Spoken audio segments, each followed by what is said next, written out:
ध्रुव का पुत्र उत्कल राजगद्दी के मोह में तो पड़े नहीं थे और बत्सर को जो है गद्दी में बैठा दिए। बत्सर के बेटे का नाम अंग, अंग जो है निपुत्रिक था, कोई संतान नहीं थी। यज्ञ का प्रसाद महात्माओं की कृपा से उनको एक पुत्र हुआ, उसका नाम बेन। वो मृत्यु देवी सविता की जो है बेटा था। बेन बड़ा दुराचारी था, चारों तरफ संत महात्माओं को कुछ भी बोलता था और सबको उपदेश करता था कि देखो, जो राजा होता है ना, राजा ही भगवान होता है। राजा के शरीर में विष्णु का वास, सब राजा ही। महात्माओं ने समझाया बेटा ऐसा नहीं करना चाहिए। बेन नहीं मानता, बेन महात्माओं को उपदेश देता, अरे तुम लोग तो यथा निगूढ़म पुरुषम कुयोगिनाम, अरे तुम तो अधर्म को धर्म मानने वाले लोग हो। तुमको मालूम नहीं क्या, विष्णु विरंचो गिरीशो इंद्रो बामुर्यमो रवि परजन्यो धनदः सोम क्षितिरग्निर्नपाम्पति। ब्रह्मा विष्णु विरंच इंद्र ये सब जो है सब राजा के शरीर में होते हैं। इसलिए आज के बाद सब मेरा नाम जपेंगे, बेनाय नमः, बेनाय नमः, बेनाय नमः, बेनाय नमः। जो बेन नहीं जपेगा, मैं ही भगवान हूं। आज के बाद हमारे राज्य में न यष्टव्यम न दातव्यम न होतव्यम दुजाकुचितो इतमन्यवारयद्धर्मं भेरी घोषेण सर्वसा। आज के बाद कोई हवन ना करे, कोई पूजन ना करे, कोई भजन ना करे, संतों का भंडारा भी बंद हो गया। जो करना है मेरे नाम का जप करो, बेनाय नमः। हवन करना है तो बेनाय नमः स्वाहा, है ना, सब मेरे नाम से ही करो। सब पूजा पाठ बंद कर दिया, ब्राह्मणों की पूजा अर्चा सब बंद करा दी। ब्राह्मणों ने अपने तपोबल से उसके शरीर को नष्ट कर दिया और चोर जुआरी मंत्री पुढ़ारी सब स्वतंत्र हो गए। जब राजा नहीं तो बेन के अब बिना राज का राज्य हो गया। संतों ने बड़े श्राप से बेन की मृत्यु हो गई, लेकिन यहाँ अराजकता फैलने लगी। जब राजा नहीं तो चोर डकैत लुटेरे बढ़ने लगे। बेन के शरीर का मंथन किया गया, उसके निशीथ जो नर्मदा के तट पर रहते हैं, पहला वो पुरुष उत्पन्न हुआ, फिर दोनों हाथ पांव सहित मथे गए, तो एक जोड़फा उत्पन्न हुआ, लक्ष्मी नारायण। उनके शरीर से जो पुरुष उत्पन्न उसको पृथु बोलते और जो स्त्री उत्पन्न हुई उसको अर्ची बोलते। बोले पृथु भगवान की जय। पृथु महाराज के यहाँ, पृथु महाराज के हाथ में शंख चक्र गद्म पद्म माला भगवान नारायण के स्वभाव से जो है बिल्कुल सुरक्षित। पृथु महाराज की जय। अब दुष्काल पड़ गया, पृथु महाराज की जय जयकार होने लगी। पृथु महाराज ने अपनी जय जयकार बंद करी, बोले मेरी जय जयकार क्यों करते, मैं क्या कार्य किया हो। हमारा स्वभाव ही ऐसा, हम किसी को वोट डालते जिता देते और जीत के आया कि नहीं उसको हार फूल हार गुलाल उड़ा देते, फिर कुछ काम करता नहीं। पृथु महाराज बोलते मेरा नाम क्यों जप रहे हो, मेरी जय जयकार क्यों करते हो। जयकार भगवान की करो। अपना जयकार बंद करा दिया। अब उसी समय दुष्काल पड़ गया। पृथ्वी महाराज के पास सारी प्रजा जाती है कि महाराज हम भूखे मर रहे, देखो हम जो है अगर एक कुंटल घी डालते इसमें 10 किलो आता, 90 किलो कहाँ गए पता नहीं। वृक्ष लगाते, थोड़ी बहुत फल आते, इसके बाद कभी फल भी नहीं आते। इसलिए हम सब जो है भूखे मर रहे। पृथु महाराज ने जब प्रजा की आक्रोश सुना, अपना बाण उठाया। ये पृथ्वी नाम जो पड़ा है वो पृथु महाराज के नाम के कारण पड़ा है।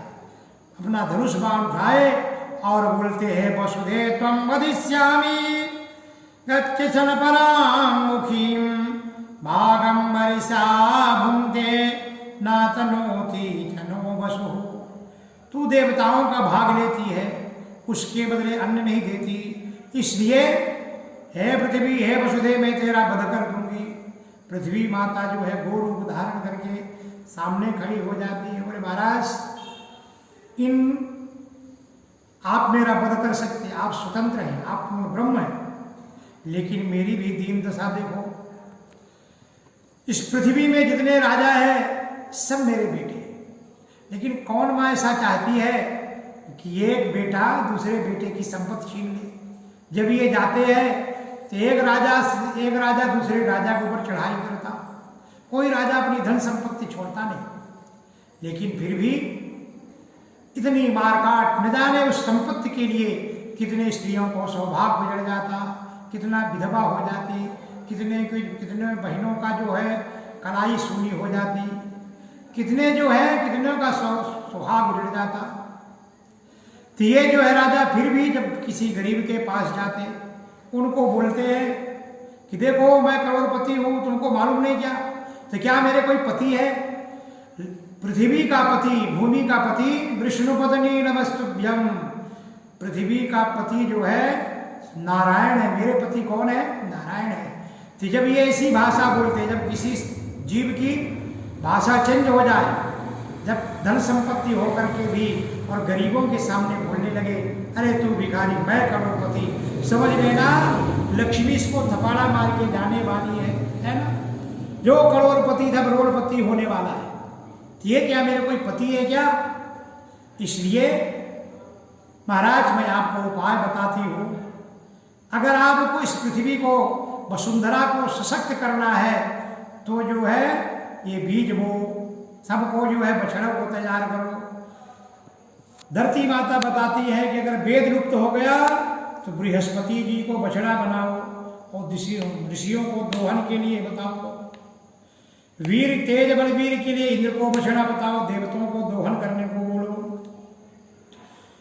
जो पिंड इत्यादि लुप्त पिंड क्रिया और यमात्या पितरों को बछड़ा बनाओ, पितृगण उसको दुहे। घास बैल को जो है बछड़ा बनाओ, पृथु महाराज दुहेंगे। मदिरा इत्यादि जो नहीं दिख रहा, प्रहलाद को बछड़ा बनाओ, असुर लोग उसको दुहेंगे। संगीत लुप्त हो गई तो विश्वा वसु को जो है बछड़ा बनाओ, गंधर्व लोग उसका दोहन करेंगे। इस प्रकार से हर वस्तु को जो है सबने बछड़ा बने और फिर जो है ना ये पृथ्वी जो है भर गई। अब तो प्रजा जय जयकार करने लगी। ब्रह्म क्षेत्र पूर्ववाहिनी सरस्वती के तट पर उन्हें यज्ञशाला बनाए और भगवान के प्रीत्यर्थ पृथु महाराज ने 99 अश्वमेध यज्ञ शुरू था। उसी समय इंद्र को शंका हो गई कि पृथु महाराज कहीं मेरी जो है ना इंद्र पद न छीन ले। इंद्र कोई पद नहीं होता, इंद्र पद का नाम है शतक क्रतु। क्रतु यज्ञ, जो 100 यज्ञ कर ले वो इंद्र पद का अधिकारी। अब इंद्र को ऐसा लगा कि पृथु महाराज मेरा पद छीन लेंगे। इंद्र ने जो है रात में जो यज्ञ, पशु यज्ञ जो बधा था, रात में जो है चोरी कर लिए। पृथ्वी महाराज को मालूम पड़ गया, सूर्य चंद्रमा ने बता दिया। इंद्र को मारने को तैयार हुए। उस समय जो है ऋषियों ने मना किया कि देखो आपके हाथ में जो है यज्ञ कंकण बंधा हुआ है, यज्ञ कंकण बंधा होने पर आप किसी का वध नहीं कर सकते हैं, युद्ध नहीं करना चाहिए। और उस समय भगवान प्रकट हो गए, उनको वरदान दिए। उनने भगवान से वरदान मांगे, प्रभु। जब भगवान बोले वरदान मांगो पृथु महाराज ने वरदान मांगे, प्रभु मेरे को 1000 कान दे दो। मैं इन 2 कानों से कथा सुनता हूँ, लेकिन जो है अंतरात्मा तृप्त नहीं होती। और मनुष्य को 2 कान दिए तो फिल्मी गाना सुनता है, उल्टे सीधे करता है, दुनिया की चुगली चाटी लोग होटल में बैठ के सुनता है। लेकिन वो तो पृथु महाराज जो है 1000 कान भगवान नारायण से मांगे कि हजारों कानों से मैं भगवान की कथा सुनूं। फिर प्रजा को उपदेश दिए। सनंदर वहां पर जो है प्रजा को सुंदर पृथु महाराज ने उपदेश दिए। प्रजा उनकी जय जयकार करती है। सभ्यम तृणता भद्रम साधवो यहागत। यहाँ पर पधारे हुए सब सदागण, हे सज्जनों, आपका कल्याण हो। महानुभावों, यहाँ पधारे हुए मेरी प्रार्थना सुनो कि मैं राजा हूँ। अहम दंडधरो राजा प्रजानामिति योषितम रक्षिता वृतदासेषु सेतो स्थापिता पृथक। राजा का काम है प्रजा से दंड लेना, लेकिन उस दंड जो कर लेता है, राजा तो कर लेता है लेकिन प्रजा को धर्म की शिक्षा नहीं देता, तो प्रजा के पाप का भागी होता है, अपने ऐश्वर्य को खो बैठता है और सर्वस्व राजा का इहलोक और परलोक सब नष्ट हो जाता है। सुंदर जो है उपदेश पृथु महाराज ने अपने प्रजा को देते हैं। फिर सनंदन सनातन वहाँ पर उनकी इस दिन जो है प्रकट होते हैं, और प्रकट होने के बाद उन्हें महाराज उनकी विधिवत उनने सेवा की, और प्रजा जब प्रकट हो गए, सनत कुमार आते हैं, पृथु महाराज ने उनकी सेवा की। स्वागतम बोधय श्रेष्ठा जत प्रजाति मुमुक्षवा चरंत्र श्रद्धया धीरा बाणम्येव बृहन्ति च। आप जैसे संतों को, हमारे जैसे मोक्ष जन के यहाँ आना, हमारे भाग्योदय उत्पन्न हो गए। न जाने अहोवाचरितं किं मे मंगलम मंगलामना यस्य वो दर्शनम ध्यासित दुर्दृष्टानां च योगिनाः। आपका दर्शन तो योगियों के लिए भी दुर्लभ है। हम तो कुछ अच्छे पुण्य किए होंगे तब तो आपके दर्शन हुए। सनद कुमार को बड़ी हाव भाव से पृथु महाराज जो है सेवा करते हैं। अब सनद कुमार बोलते चलता हो, बोले हाँ प्रभु जी, बड़ी दक्षिणा दो। कोई संत महात्मा अपने द्वार में आए, घर में आए, खाली हाथ थोड़ी भेजा जाता है। अब तो जो है पृथु महाराज हाथ जोड़कर बोलते प्रभु प्राणादार सुता ब्रह्मण गृहाश्च परिलंकिता राज्यं बलं मही कोशम इति सर्वं निवेदितम। प्रभु ईश्वर, मेरे प्राण, मेरी औरत, मेरे मानी स्त्री, सुत, ब्राह्मण, गृह, सब कुछ, प्राणादारा सुता ब्राह्मण, राजम बलम मही कोशम, ये सारा राजपाट, ये सारा धन वैभव आपका है। इति सर्वम निवेदितम, प्रभु सब आपका है, हम आपके दास है।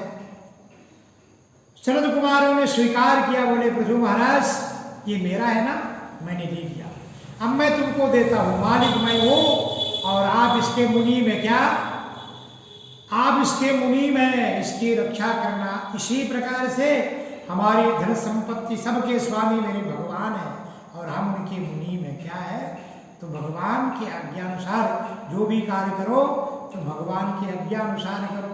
जिस प्रकार से कोई जीव मालिक नहीं है, मालिक तो भगवान ही होता है। गोपाल कृष्ण भगवान की जय।